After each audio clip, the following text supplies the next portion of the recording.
അന്തർദേശീയ രാഷ്ട്രീയം ഒട്ടേറെ മാറ്റങ്ങൾക്ക് വഴിതെളിച്ചുകൊണ്ട് ഇരിക്കുകയാണ്. തികച്ചും അപ്രതീക്ഷിതമായ മാറ്റങ്ങൾ, പുറമേ നിന്ന് നോക്കിയാൽ മനസ്സിലാക്കാൻ കഴിയാത്ത അടിയൊഴുക്കുകൾ, പുതിയ പുതിയ ബന്ധങ്ങൾ, പുതിയ ശത്രുക്കൾ. ഇന്ന് ലോകം വളരെ ഗൗരവത്തോടെ ചോദിക്കുന്ന ഒരു ചോദ്യമുള്ളത്, ഇന്ത്യ US ബന്ധം അത് ഉലയുമോ അതോ അത് ഉറയ്ക്കുമോ? അതാണ് ലോകം ഉറ്റുനോക്കുന്നത്. ലോകത്തിലെ ഏറ്റവും ശക്തമായ രാഷ്ട്രം ഏതാണെന്ന് ചോദിച്ചാൽ അതിന് ഒരു ഉത്തരമേ ഉള്ളൂ, അത് യുണൈറ്റഡ് സ്റ്റേറ്റ്സ് ഓഫ് അമേരിക്കയാണ്. ലോകത്തിലെ ഏറ്റവും വലിയ ജനാധിപത്യ രാജ്യം ഏതാണ് എന്ന് ചോദിച്ചാൽ അതിനും ഒരു ഉത്തരമേ ഉള്ളൂ, അത് ഭാരതമാണ്. ലോകത്തിലെ ഏറ്റവും വലിയ ജനാധിപത്യ രാജ്യമായ ഭാരതത്തിൻ്റെ പ്രധാനമന്ത്രി നരേന്ദ്രമോദിയും ലോകത്തിലെ ഏറ്റവും ശക്തമായ സൈനിക സാമ്പത്തിക ശക്തിയായ അമേരിക്കയുടെ പ്രസിഡന്റ് ഡൊണാൾഡ് ട്രംപും തമ്മിലുണ്ടായിരുന്ന വ്യക്തിപരമായ ബന്ധം വളരെ ഊഷ്മളമായ ബന്ധമായിരുന്നു. അവരടുത്ത സുഹൃത്തുക്കളായിരുന്നു. ആ സൗഹൃദം ഇരു രാജ്യങ്ങൾക്കും ഒട്ടേറെ ഗുണം ചെയ്യുകയും ചെയ്തിട്ടുണ്ട്. പക്ഷെ അന്തർദേശീയ രാഷ്ട്രീയത്തിൽ ഉള്ള ഒരു പ്രത്യേകത, അന്തർദേശീയ രാഷ്ട്രീയത്തിൽ സ്ഥിരമായ ശത്രുവോ സ്ഥിരമായ മിത്രമോ ഇല്ല, മറിച്ച് സ്ഥിരമായ താല്പര്യങ്ങൾ മാത്രമേ ഉള്ളൂ. അപ്പോൾ സ്ഥിരമായ താല്പര്യങ്ങളാണ് ലോകത്തെ നയിച്ചുകൊണ്ടിരിക്കുന്നത്. ഓരോ രാജ്യത്തെയും നയിച്ചുകൊണ്ടിരിക്കുന്ന രാജ്യത്തിൻ്റെ താല്പര്യങ്ങളാണ്. ട്രംപും അതുപോലെ തന്നെ നരേന്ദ്രമോദിയും തമ്മിലുള്ള ബന്ധം ഉലഞ്ഞതും അവർ തമ്മിലുള്ള വ്യക്തിപരമായ ബന്ധം ഉലഞ്ഞതല്ല, മറിച്ച് രണ്ട് രാജ്യങ്ങളുടെയും താല്പര്യങ്ങൾ തമ്മിലുള്ള സംഘർഷമാണ് ആ ബന്ധത്തെ ഉലച്ചത് എന്നുള്ളതാണ് വാസ്തവം. എന്തായാലും ഈ ഉലഞ്ഞ ഇന്ത്യ US ബന്ധം, അതിലെ അപാകതകൾ പരിഹരിക്കാൻ ഡൊണാൾഡ് ട്രംപിൻ്റെ കുടുംബത്തിൽ നിന്ന് നീക്കം തുടങ്ങി എന്നാണ് ചില അന്തർദേശീയ മാധ്യമങ്ങൾ റിപ്പോർട്ട് ചെയ്യുന്നത്. കാരണം ട്രംപിൻ്റെ മകൻ്റെ വളരെ അടുത്ത സുഹൃത്തായ സെർജിയോ ഗോർ അദ്ദേഹത്തിനെ ഇന്ത്യയിലെ അമേരിക്കൻ അംബാസഡറായി നിയമിക്കാൻ പോവുകയാണ്. ഇക്കാര്യം പ്രഖ്യാപിച്ചത് secretary of States Marco Rubio ആണ്. അദ്ദേഹം സെർജിയോ ഗോറിനെ അമേരിക്കൻ കോൺഗ്രസ്സിനെ പരിചയപ്പെടുത്തി. അദ്ദേഹത്തിൻ്റെ നിയമനത്തിന് കോൺഗ്രസിൻ്റെ അംഗീകാരം വേണം. എന്തായാലും ശരി, ഈ സെർജിയോ ഗോർ എന്ന് പറയുന്ന വ്യക്തി ഇന്ന് അമേരിക്കയിൽ വളരെയധികം ചർച്ച ചെയ്യപ്പെടുന്ന ഒരു വ്യക്തിയായി മാറിക്കഴിഞ്ഞിരിക്കുന്നു. അതിന് 2-3 പ്രത്യേകതകളുണ്ട്. അതിൽ ഏറ്റവും പ്രധാനപ്പെട്ട കാര്യം, സെർജിയോ ഗോർ വളരെ ചെറുപ്പമാണ്, ഒരു 38 വയസ്സേ ഉള്ളൂ. അദ്ദേഹം ഇവിടെ നിയമിതനാകുമ്പോൾ ഇന്ത്യയിലെ ഏറ്റവും പ്രായം കുറഞ്ഞ അമേരിക്കൻ അംബാസഡർ സെർജിയോ ഗോർ ആയിരിക്കും എന്നുള്ളതാണ്. പിന്നെ മറ്റൊരു കാര്യം, 2024 തെരഞ്ഞെടുപ്പ്, അമേരിക്കൻ പ്രസിഡന്റ് സ്ഥാനത്തേക്ക് നടന്ന തെരഞ്ഞെടുപ്പിൽ ട്രംപിനോടൊപ്പം ഉറച്ചു നിന്നയാളാണ് സെർജിയോ ഗോർ. അദ്ദേഹത്തിന് ആവശ്യമായ ഫണ്ട് സമാഹരിക്കുന്നതിനും അതുപോലെ തന്നെ ആവശ്യമായ പ്രചരണങ്ങൾ നടത്തുന്നതിനൊക്കെ ഗോർ ട്രംപിനോടൊപ്പം ഉണ്ടായിരുന്ന ഒരു ആളാണ്. അപ്പോൾ ഗോറിനെ ഇങ്ങോട്ട് വിട്ടത് തന്നെ ഉലഞ്ഞ അമേരിക്കയും ഇന്ത്യയും തമ്മിലുള്ള ഉലഞ്ഞ ബന്ധം ഒന്ന് പരിഹരിക്കുക എന്നുള്ള ലക്ഷ്യത്തോടുകൂടി തന്നെയാണ്. അപ്പോൾ അമേരിക്കയും ഇന്ത്യയും തമ്മിലുള്ള ഉലഞ്ഞ ബന്ധം പെട്ടെന്ന് പരിഹരിക്കാൻ ഗോറിന് കഴിയുമോ? ഗോറിനെ അമേരിക്കക്കാരെല്ലാം ഒരുപോലെ സ്വീകരിക്കുന്നുണ്ടോ? ഗോറിൻ്റെ ഏറ്റവും വലിയ ശത്രു ഇലോൺ മസ്ക് ആണ്. ഒരു സമയത്ത് ട്രംപിനോടൊപ്പം ഉറച്ചു നിന്ന ആളാണ് ഇലോൺ മസ്ക്.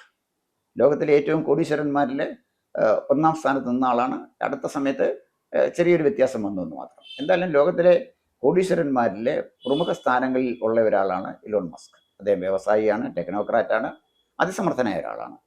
ട്രംപിനോട് അദ്ദേഹം ഉറച്ചു നിന്ന് ഇപ്പോൾ ട്രംപിൻ്റെ ഏറ്റവും വലിയ ശത്രുവാണ്. ഈ ഇലോൺ മസ്ക് ഇദ്ദേഹത്തിനെ ഗോറിനെ വിശേഷിപ്പിക്കുന്നത് സാമൂഹ്യ മാധ്യമങ്ങളിലെ ഒരു പാമ്പ് എന്നാണ്. അപ്പോൾ അവർ തമ്മിൽ അത്ര സുഖകരമായ ബന്ധമല്ല ഉള്ളത് എന്ന് എല്ലാവർക്കും അറിയാവുന്ന കാര്യമാണ്. ഇവിടെ സെർജിയോ ഗോർ നേരിടുന്ന വലിയൊരു പ്രശ്നം ഇന്ത്യയും അമേരിക്കയും തമ്മിലുള്ള ബന്ധത്തിൽ വന്ന വിള്ളലുകൾ പരിഹരിക്കാൻ കഴിയുമോ എന്നുള്ളതാണ്. അതത്ര എളുപ്പമാണ് എന്ന് നമുക്ക് പറയാൻ പറ്റില്ല. കാരണം ഈ വിള്ളലുകൾ വരാനുള്ള കാരണം അമേരിക്ക ഇന്ത്യക്ക് മുകളിൽ ചുമത്തിയ 50% താരിഫാണ്. യഥാർത്ഥത്തിൽ താരിഫല്ല പ്രശ്നം, ആ താരിഫിൻ്റെ സ്വഭാവമാണ്. ഈ 50%-ൽ 25% താരിഫ് റെസിപ്രോക്കൽ താരിഫാണ്. അതിന് ഇന്ത്യക്ക് ഒരു പരാതിയില്ല. 25% റെസിപ്രോക്കൽ താരിഫിൽ മോദിക്കോ നമ്മുടെ രാജ്യത്തിനോ ഒരു പരാതിയുമില്ല. 25% റഷ്യയിൽ നിന്ന് എണ്ണ വാങ്ങുന്നതിനായി ചുമത്തിയ പിഴയാണ്. അതാണ് നരേന്ദ്രമോദിയെ പ്രകോപിപ്പിച്ചത്. നരേന്ദ്രമോദി നമ്മുടെ ജഗതി ശ്രീകുമാർ സിനിമയിൽ ചോദിക്കുന്ന സ്റ്റൈലിലാണ് ഒരു നിലപാട് സ്വീകരിച്ചിരിക്കുന്നത്. എൻ്റെ രാജ്യം, എൻ്റെ ഭാരതത്തിന് പിഴ ചുമത്താൻ താരാണുവേ എന്നുള്ളതാണ് മോദിയുടെ നിലപാട്. ഇതാണ് അദ്ദേഹം ട്രംപിനോട് ചോദിക്കുന്നത് ചോദ്യം. എന്തായാലും ശരി, ഇവർ തമ്മിൽ വളരെയധികം വ്യക്തിബന്ധമുണ്ടായിരുന്നെങ്കിൽ, സൗഹൃദമുണ്ടായിരുന്നെങ്കിലും 4 പ്രാവശ്യം ട്രംപ് വിളിച്ചിട്ടും നരേന്ദ്രമോദി ഫോൺ എടുക്കാൻ തയ്യാറായില്ല. ഇത് വളരെ അപൂർവമായ ഒരു സംഭവമാണ് ഇൻ്റർനാഷണൽ പൊളിറ്റിക്സിൽ. അമേരിക്കൻ പ്രസിഡന്റ് സംസാരിക്കാൻ വിളിക്കാനൊന്ന് കാത്തിരിക്കുന്ന ആളുകളാണ് ബഹുഭൂരിപക്ഷം ലോക രാജ്യങ്ങളിലെ തലവന്മാർ. പക്ഷെ മോദിയെ വിളിച്ചിട്ട് 4 പ്രാവശ്യം വിളിച്ചിട്ടും അദ്ദേഹം ഫോൺ എടുക്കാൻ തയ്യാറായില്ല. മോദിയെ അമേരിക്കയിൽ ക്ഷണിച്ചിട്ട് അദ്ദേഹം പോയില്ല. അതൊരു ട്രാപ്പായിരുന്നു. ചൈനയുടെ ഫീൽഡ് മാർഷൽ അസീം മുനീറിനെ വിളിച്ചിരുത്തിയിട്ട് ഒപ്പം ഇരുത്താൻ ട്രംപ് ശ്രമിച്ചു. അത് മോദിയെ കൂടുതൽ പ്രകോപിപ്പിച്ചു. ഒപ്പം അദ്ദേഹം ഈ പിഴ ചുമത്തുന്ന 25% പിഴ ചുമത്തിക്കൊണ്ടുള്ള താരിഫൂടെ ചുമത്തിയതോടുകൂടി ട്രംപുമായിട്ട് ഇനി സംസാരിച്ചിട്ട് കാര്യമില്ല, ട്രംപുമായിട്ടൊരു സൗഹൃദത്തിന് അർത്ഥവുമില്ല എന്ന് കൃത്യമായി നരേന്ദ്രമോദി മനസ്സിലാക്കി എന്നുള്ളതാണ് യാഥാർത്ഥ്യം. അപ്പം ട്രംപ് മോദി ബന്ധം ഇന്ന് വളരെയധികം അകന്നു കഴിഞ്ഞു എന്നുള്ളതൊരു വാസ്തവമാണ്. ഇത് പരിഹരിക്കാൻ എന്താ ചെയ്യാൻ കഴിയുന്നത് എന്നുള്ളതിനെ സംബന്ധിച്ചിടത്തോളം ഈ അടുത്ത സമയത്ത് സെർജിയോ ഗോറിൻ്റെ ഒരു സ്റ്റേറ്റ്മെൻറ്റ് വന്നു. അദ്ദേഹം പറഞ്ഞൊരു കാര്യം, ട്രംപ് ഒരിക്കലും മോദിയെ ടാർഗറ്റ് ചെയ്തിട്ടില്ല. അതാണ് ഗോറിൻ്റെ ഒരു നിലപാട്. ട്രംപ് ഒരിക്കലും വ്യക്തിപരമായി മോദിയെ ടാർഗറ്റ് ചെയ്തിട്ടില്ല എന്ന് പറയുമ്പോൾ ട്രംപിൻ്റെ സ്വഭാവവിശേഷങ്ങൾ അദ്ദേഹം പറയാതെ സൂചിപ്പിക്കുന്നുണ്ട്. യുക്രൈൻ്റെ പ്രസിഡന്റ് സെലൻസ്കിയെ വിളിച്ചു വരുത്തിയിട്ട് അദ്ദേഹം ധരിച്ച വസ്ത്രത്തിൻ്റെ പേരിൽ പരസ്യമായിട്ടാണ് അപമാനിച്ചത്.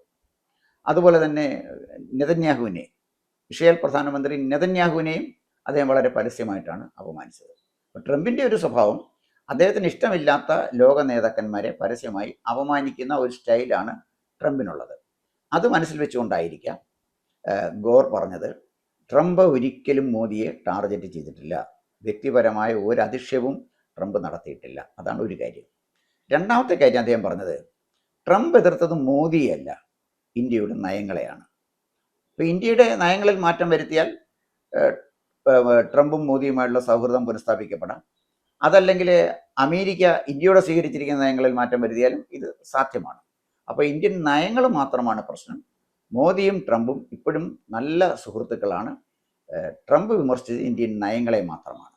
അപ്പോൾ ഒരുപക്ഷെ അന്തർദേശീയ രാഷ്ട്രീയം നമ്മൾ സൂക്ഷ്മമായി നിരീക്ഷിച്ചാൽ അതൊരു പക്ഷേ ഒരു മഞ്ഞുരുകലിൻ്റെ തുടക്കം ആയേക്കാം. മറ്റൊരു പ്രധാനപ്പെട്ട ഒരു കാര്യമുള്ളത്, നവംബറിൽ ട്രംപ് ഇന്ത്യ സന്ദർശിച്ചേക്കാം എന്നൊരു സൂചന ഗോർ അദ്ദേഹത്തിൻ്റെ സ്റ്റേറ്റ്മെൻറ്റിലൂടെ നടത്തി. അതിൻ്റെ പ്രധാനപ്പെട്ട കാരണം ക്വാഡ് രാജ്യങ്ങളുടെ സമ്മിറ്റ് നടക്കുകയാണ്. ക്വാഡ് രാജ്യങ്ങളുടെ സമ്മിറ്റിൽ ഇന്ത്യയെ പങ്കെടുപ്പിക്കാൻ കഴിഞ്ഞില്ലെങ്കിൽ അത്തരൊരു സമ്മിറ്റിനകത്ത് അർത്ഥമില്ല. കാരണം അത്ര ശക്തമായൊരു സാന്നിധ്യമാണ് അന്തർദേശീയ രാഷ്ട്രീയത്തിൽ ഇന്ത്യക്കുള്ളത്. അതുകൊണ്ട് ഈ കാര്യത്തിലൊക്കെ ഈ നവംബർ മാസത്തിന് മുമ്പ് ഒരു ധാരണയിലെത്തേണ്ടതുണ്ട്. ഒരുപക്ഷെ ട്രംപ് ഇന്ത്യ നവംബറിൽ സന്ദർശിക്കുമെങ്കിൽ തീർച്ചയായിട്ടും അതിനു മുമ്പ് ഇത്തരം ചില കാര്യങ്ങളിൽ ഒരു മഞ്ഞുരുകൽ അനിവാര്യമാണ്. അപ്പം അതിനേറ്റവും വലിയ തടസ്സമായിട്ട് നിൽക്കുന്നത് റഷ്യയിൽ നിന്ന് ക്രൂഡ് ഓയിൽ വാങ്ങിക്കുന്ന പ്രശ്നമാണ്. ഈ ക്രൂഡ് ഓയിൽ പ്രശ്നം പരിഹരിക്കാൻ സെർജിയോ ഗോറിന് കഴിയുമോ? ഇന്ത്യയിലെ അമേരിക്കൻ അംബാസഡർ വിചാരിച്ചാൽ ആ പ്രശ്നം പരിഹരിക്കാൻ കഴിയുമോ? അങ്ങനെ ഒരു ചോദ്യം ചോദിക്കാനുള്ള കാരണം, അമേരിക്കയുടെ കൊമേഴ്സ് സെക്രട്ടറി അദ്ദേഹം ഹാവാർഡ് ലുട്നിക് അദ്ദേഹം പറയുന്നത്, റഷ്യയിൽ നിന്ന് എണ്ണ വാങ്ങിക്കുന്നത് ഇന്ത്യ ചെയ്ത കടുത്ത അപരാധമാണ്, റഷ്യൻ എണ്ണ വാങ്ങുന്നത് ഇന്ത്യയെ നിർത്തിയേ മതിയാകൂ എന്നുള്ളതാണ് അദ്ദേഹത്തിൻ്റെ നിലപാട്. ട്രംപ് പറഞ്ഞിട്ട് കേൾക്കാത്ത നരേന്ദ്രമോദി ഈ ലുട്നിക്ക് പറഞ്ഞാൽ കേൾക്കും. അപ്പോൾ പിന്നെ സ്റ്റേറ്റ്മെൻറ്റൊക്കെ കൊടുക്കാം എന്നുള്ളതിനപ്പുറത്ത് വേറെ പ്രത്യേകിച്ച് കാര്യങ്ങളൊന്നുമില്ല. പിന്നെ മറ്റൊരു നിലപാട് അമേരിക്കയുടെ നിലപാടുള്ളത്, ഒരു കാരണവശാലും നരേന്ദ്രമോദിക്ക് കോംപ്രമൈസ് ചെയ്യാൻ കഴിയുന്ന കാര്യമല്ല. ഇന്ത്യയുടെ കാർഷിക രംഗം അമേരിക്കയ്ക്ക് തുറന്നു കൊടുക്കണം. അതായത് ജനിതക മാറ്റം വരുത്തിയ വിത്തിനങ്ങൾ ഇവിടെ ഇറക്കുമതി ചെയ്യാൻ അമേരിക്കൻ കമ്പനികളെ അനുവദിക്കണം. അതുപോലെ തന്നെ ഇന്ത്യയുടെ ക്ഷീര മാർക്കറ്റ്, ക്ഷീരവികസന രംഗം അത് അമേരിക്കൻ പാൽ ഉൽപ്പാദകർക്ക് തുറന്നു കൊടുക്കണം. ഇത് രണ്ടും ഒരു കാരണവശാലും സാധ്യമല്ല എന്ന കാര്യം നരേന്ദ്രമോദി വളരെ നേരത്തെ തന്നെ വ്യക്തമാക്കി കഴിഞ്ഞാണ്. ഇതിനകത്തൊരു കോംപ്രമൈസും ഇല്ല എന്ന് അദ്ദേഹം പറഞ്ഞു. ഇപ്പം മോദി സ്വീകരിച്ചിരിക്കുന്ന ഒരു നയം വളരെ പ്രായോഗികമായ ഒരു നയമാണ്. അമേരിക്ക ഇടഞ്ഞാൽ ചൈന, ചൈന ഇടഞ്ഞാൽ അമേരിക്ക. അപ്പോൾ അമേരിക്ക ഇടഞ്ഞാൽ ചൈനയോട് അടുക്കും, ചൈന ഇടഞ്ഞാൽ അമേരിക്കയോടടുക്കും. അതായത് അതാണ് അദ്ദേഹത്തിൻ്റെ നയം എന്ന് പറഞ്ഞാൽ, നയം ഏതായാലും നാട് നന്നായാൽ മതി. ഇതാണ് നരേന്ദ്രമോദിയുടെ വിദേശ നയത്തിൻ്റെ കാതൽ. അദ്ദേഹം ഫോക്കസ് ചെയ്യുന്നത് ഇന്ത്യയുടെ താല്പര്യങ്ങളാണ്. അദ്ദേഹം ഫോക്കസ് ചെയ്യുന്നത് ഇന്ത്യയുടെ വികസനമാണ്. ഇന്ത്യയിലെ രാജ്യത്തെ കർഷകരുടെയും സാധാരണക്കാരുടെയും ക്ഷേമമാണ്, ഇന്ത്യൻ വ്യവസായത്തിൻ്റെ വളർച്ചയാണ്. അതിന് വിഘാതമായി നിൽക്കുന്ന ഒരു സൗഹൃദത്തിനും ഒരു മൂല്യവും താൻ കൽപ്പിക്കുന്നില്ല എന്നാണ് 4 പ്രാവശ്യം ഫോൺ എടുക്കാൻ വിസമ്മതിച്ചതിലൂടെ നരേന്ദ്രമോദി ഡൊണാൾഡ് ട്രംപിനോട് പറയാതെ പറഞ്ഞ ഒരു കാര്യം. പിന്നെ അമേരിക്കക്കാർക്ക് ഇപ്പോൾ ഒരു കാര്യം മനസ്സിലായി. അവർക്ക് നമ്മുടെ രാഹുൽ ഗാന്ധിയിലുള്ള വിശ്വാസം അമേരിക്കൻ ഡീപ് സ്റ്റേറ്റിന് നഷ്ടപ്പെട്ടുകൊണ്ടിരിക്കുകയാണ്. ജോർജ് സോറസ്, അദ്ദേഹം കുറേയേറെ പണം കഴിഞ്ഞ തെരഞ്ഞെടുപ്പിൽ മുടക്കി. ഇപ്പോഴും രാഹുൽജിയെ ഈ മാധ്യമങ്ങളിൽ നിന്ന് സജീവമാക്കി നിർത്താനായിട്ട് ഇന്ത്യൻ മാധ്യമങ്ങൾക്ക് കോടിക്കണക്കിന് രൂപ അവർ പണം കൊടുക്കുന്നുണ്ട്, സോറസ് കൊടുക്കുന്നുണ്ട്. അതുപോലെ തന്നെ ഇദ്ദേഹത്തിനെ സ്തുതിച്ചുകൊണ്ട്, രാഹുൽ ഗാന്ധിയെ സ്തുതിച്ചുകൊണ്ട് ലേഖനങ്ങൾ എഴുതുന്നതിന്, വാർത്തകൾ ചമയ്ക്കുന്നതിന് പത്രപ്രവർത്തകർ, ലേഖനം എഴുതുന്ന ലേഖനം എഴുത്തുകാർക്ക് ഒക്കെ ഇഷ്ടംപോലെ പണം അവർ കൊടുക്കുന്നുണ്ടെങ്കിലും സോഷ്യൽ മീഡിയ വളരെ സജീവമായ ഇന്ത്യയിൽ ഈ പറയുന്നത് പോലെയൊന്നും വലിയ മാറ്റങ്ങൾ ഉണ്ടാക്കാൻ ഈ പണത്തിന് കഴിഞ്ഞിട്ടില്ല എന്നുള്ളതാണ് യാഥാർത്ഥ്യം. അപ്പോൾ അമേരിക്കൻ ഡീപ് സ്റ്റേറ്റ് ഒരു കാര്യം മനസ്സിലാക്കി. കഴുതയെ കുതിരയായി കണ്ട് അതിനെ അലങ്കരിച്ച് തെക്ക് വടക്ക് കൊണ്ടു നടക്കുന്നതിന് പണം ചെലവഴിക്കുന്നതിനേക്കാൾ നല്ലത് പടക്കുതിരയുടെ കരുത്ത് അംഗീകരിക്കുകയാണ്.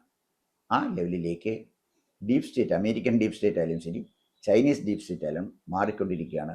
കാരണം മറ്റൊന്നുമല്ല, ജനപിന്തുണയുള്ള ജനകീയ നേതാവായ, ധീരനായ, ദേശാഭിമാനിയായ, രാജ്യസ്നേഹിയായ നരേന്ദ്രമോദിയാണ് ഇന്ത്യ ഭരിക്കുന്നത്.